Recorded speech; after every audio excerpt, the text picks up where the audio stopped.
بسم الله الرحمن الرحیم. غیور جان تاسو ته مخاطب یم.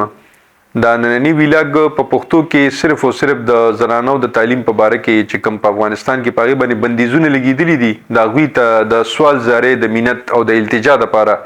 دا ریکارډ کو د خپل طرف نه زه خپل ذاتی دا پلیټ فارم چې کوم زما د یوټیوب چینل دی او زما د کم فیسبوک پاڼه دا په هغه لپاره دا صرف او صرف د خپل تحفظات او خپل گزارشات او خپل التجاګانی دا د افغانستان امارت ته یګدو او هغه ته دا ریکوست کو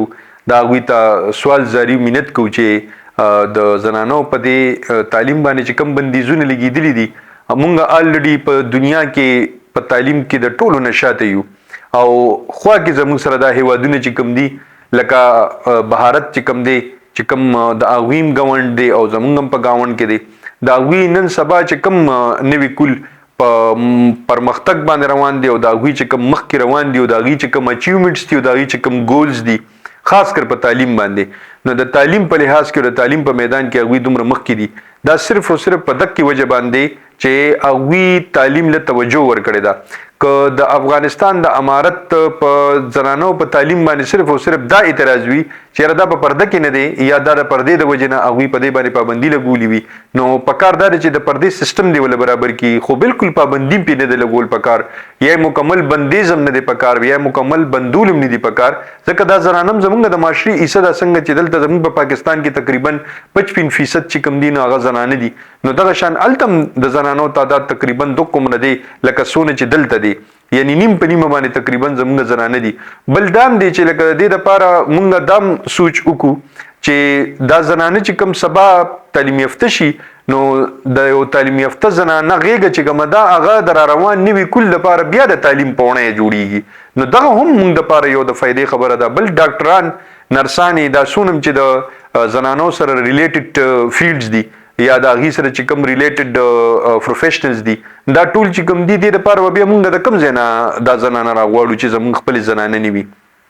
زب خپل زنانه مثال په تور باندې په هسپتال کې چې نرس نیوي نو هغه بیا زما میل اټینډنټ چې کوم دي هغه بیا زما هغه به لکه خپل سرویسز به ته پرووایډ کوي یا بغي به ته ور کوي نو دا شان چې زمونږ په دې خطه کې او په دې سیمه کې دا ټول خبرې زمونږ سره راځي او دا مونږ ته مخې ته کیږي نو گزارش دي او په دې پلیټ فارم باندې ما څنګه تاسو ته عرض وکړو چې زه د دې خپل پلیټ فارم نه د دې خبرې تاسو ته گزارش کوم چې د زنانو پر تعلیم باندې د بندیزونه ختم کې او زنانو ته چې څنګه تاسو غواړئ او مکه شانت ورته هغه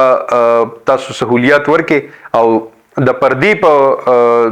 غیر چاپیر د پردې چې صدا وی تاسو معمولات غواړئ او مکه شان ولو کې خو تعلیم باندې بندیزونه نه دي پکار تعلیم زمونږ زیور دی تعلیم زمونږ یو قسم لکالی دي او تعلیم د رڼا مینار دی مونږ د پاره رڼا ده او مونږ ته د خپل دین او د اسلام د طرف نه هم دغه شان حکمونه دي د تعلیم په باره کې د علم په باره کې چې خپل علم دومره حاصل کومږي چې په خپل د 24 غنټې جون خو پتیرولی شو کنه نو دا گزارشات د پارم د نن ویډیو په پښتو کې هم د دې لپاره د افغاني امارت لپاره ریکارډ کړل زمونږ د ملک سره کستاسو هر رنګه کشالي وي یا هر رنګ ستاسو بحث مباحثي وي یا اختلافات وي د اغه نه پړ مخې مونږه دا خبره کوجی دا غې نه مونږه یو بل اړخ باندې دا خبره کو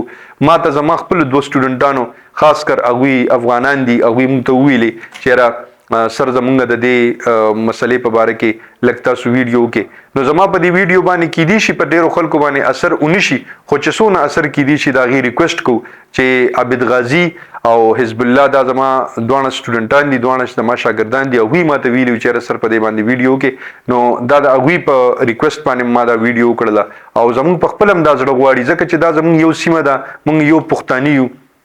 مونږ د یو کلچر والا خلک یو زمونږ بودوباش یو شان دی زمونږ ملمستیا یو شان د زمونږ اوسېدل کې ناستل پاسېدل دا تقریبا د پښتونخوا او د افغانستان تقریبا یو شان دي نو دلته چې څنګه زمونږ ته کم حالات دي زمونږ دلته چې څنګه د پښتنو زنانه هغه په تعلیم کې شاته دي د کشان د اغوی غم شاته دي نو مونږ هم اوس په دې خپيو چې زمونږ زنانه الله پاک مخ کې په تعلیم کې نو دک شان ستاسو غم مونږ غواړو چیرې ستاسو زنانم الله پاک دک شان مخ کی او په مختلف پروفیشنلز کې دی الله پاک لوی مقام ورکی د دې ویډیو اختتام هم په دې الفاظو باندې کوم چې الله پاک ته وکي چې مونږه